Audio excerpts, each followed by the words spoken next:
Good morning बच्चों। जैसा कि आज शिक्षण का कार्यक्रम पुनः प्रारंभ होने जा रहा है, आज हम भारत के विभिन्न भाषाओं के बारे में चर्चा करेंगे। उससे पहले आइए एक हम मनोरंजक गीत गाते हैं कि जैसे फूल कि जैसे चांद आकर चांदनी को फूल बरसाता, कि जैसे मेघ आ सबके घरों में नीर भर जाता, करे वैसे ही हम मेहनत संवारे रूप भारत का, संवारे रूप भारत का, करे वैसे ही हम मेहनत संवारे रूप भारत का, संवारे रूप भारत का। कड़ी मेहनत से ही इंसान का चेहरा दमकता है, कि सोना आग में तप कर के कुंदन सा चमकता है, करे वैसे ही हम मेहनत संवारे रूप भारत का, संवारे रूप भारत का, करे वैसे ही हम मेहनत संवारे रूप भारत का, संवारे रूप भारत का।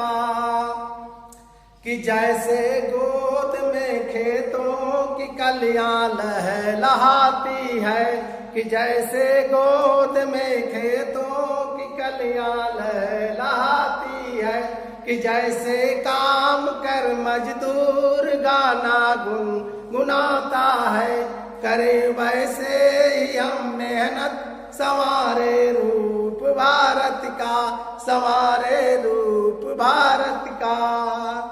थैंक्स। आइए अब हम लोग अगला पार्ट 3 भारत के विभिन्न भाषाओं के बारे में हम लोग ज्ञान रखेंगे और सीखेंगे कि किस तरह से भारत में अनेक प्रकार की भाषाएं बोली जाती है। भारत में जितने प्रांत हैं, लगभग भिन्न भिन्न प्रांतों में भिन्न भिन्न भाषाएं बोली, सीखी, समझी जाती है एवं लिखी जाती है। तो आइए हम देखेंगे कि कितने प्रकार की भाषाएं हैं। लगभग भारत में 22 प्रकार की भाषाएं हैं जो निम्नवत हैं। भारत की भाषाएं, भारतीय संविधान में 22 भाषाओं को मान्यता प्रदान की गई है। ये है हिंदी, पंजाबी, बंगला, गुजराती, मलयालम, संस्कृत, डोंगरी, कश्मीरी, उड़िया, असमिया, तेलुगु, तमिल, कन्नड़, नेपाली, सिंधी, कोंकणी, बोडो, उर्दू, मैथिली, मणिपुरी, संथाली एवं मराठी। इस प्रकार ये भारत में 22 भाषाओं का ज्ञान भिन्न भिन्न प्रांतों में किया जाता है, पढ़ा जाता है, समझा जाता है एवं एक दूसरे के साथ वार्तालाप किया जाता है। लेकिन पूरा भारत में जो भी भाषाएं बोली जाती है, भाषा भिन्न भिन्न रहते हुए भी हम सब भारतवासी एक हैं। जिस तरह से माला में अनेक प्रकार के पुष्प पिरो करके एक सुंदर माला प्रदान किया जाता है, उसी प्रकार से इन भाषाओं से हमारे देश की और संस्कृति की शोभा बढ़ जाती है।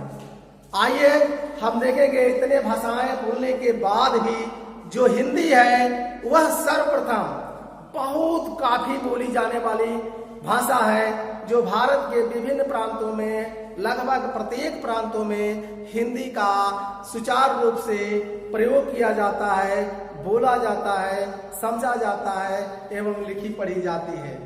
भारतीय संविधान के अनुसार हिंदी अधिक से अधिक क्षेत्रों में बोली जाती है।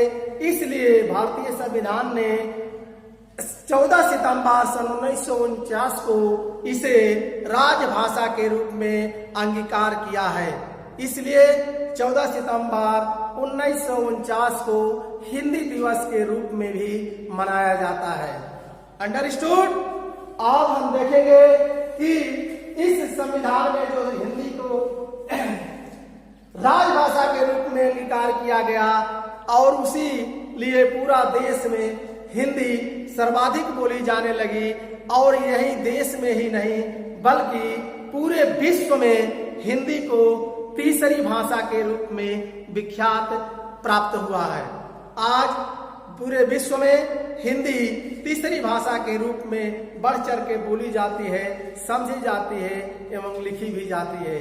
विश्व के अनेक देश हमारे हिंदी को अंगीकार करने के लिए बहुत सौहार्दपूर्ण से सीखते हैं, समझते हैं, पढ़ते हैं एवं लिखते भी हैं। इसलिए हिंदी का सर्वोच्च स्थान प्राप्त हुआ है। जैसा कि भारत में विभिन्न प्रकार की बोली जाने वाली भाषाओं के बारे में हम आज सीख पाए, जिसमें से 22 भाषाओं का मुख्यतः रूप से संविधान में अंगीकार किया गया है और हिंदी को सर्वाधिक मान्यता प्राप्त किया गया है, मान्यता दी गई है कि हिंदी भारत की सबसे अधिक बोली जाने वाली भाषा है। इसलिए इसे 14 सितंबर 1949 को हिंदी दिवस के रूप में मनाया जाता है और संसार में भी अनेक प्रकार की भाषाएं पढ़ी एवं लिखी जाती है, जिसमें बहुत से ऐसी भाषाएं हैं जो सर्वाधिक 1 नंबर पर हैं।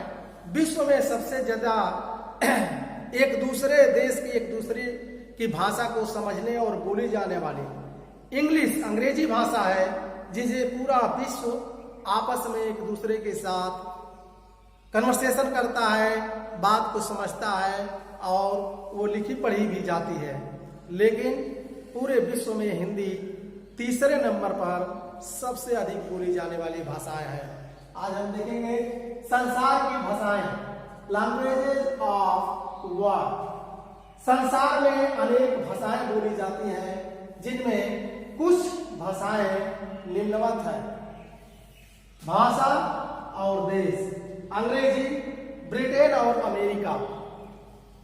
अंग्रेजी भाषा ब्रिटेन और अमेरिका की मुख्य भाषा है। वहां के लोग प्रारंभ से ही इंग्लिश बोलते हैं। जो मातृभाषा है वहां के बच्चों की वहां अंग्रेजी है और अंग्रेजी रहने के कारण वहां ब्रिटेन और अमेरिका में इंग्लिश सर्वाधिक रूप से बोली पढ़ी लिखी एवं समझी जाती है। उसी तरह से चीनी भाषा जो है चीन का मुख्य मातृभाषा है, जो विशेष तौर से पूरे चीन में यह प्रचलित है चीनी भाषा, और चीनी में ही लोग लिखते पढ़ते एवं समझते हैं। अगला रूस एक बहुत विशाल देश है और वहां भी रूसी भाषा का प्रयोग सबसे ज्यादा किया जाता है।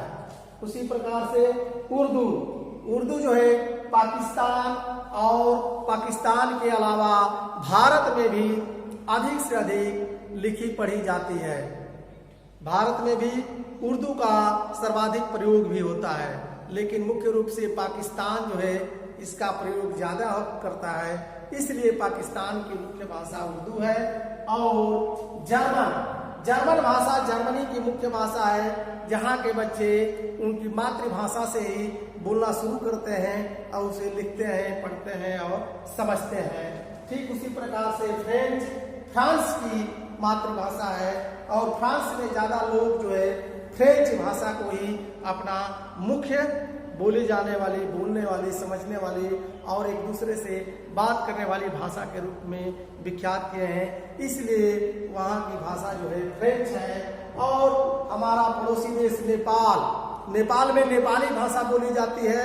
वहाँ हिंदी भी प्रयोग किया जाता है, लेकिन नेपाल में अधिक से अधिक लोग नेपाली भाषा का ही प्रयोग करते हैं। और स्पेन में स्पेनिश भाषा का प्रयोग सर्वाधिक रूप से किया जाता है। स्पेन में जब भी बच्चा बोलने की स्थिति में होता है तो वहाँ स्पेनिश मातृभाषा से ही अपना शुरुआत करता है। इसलिए स्पेन की मुख्य भाषा स्पेनिश हुई। थैंक्स। Number 1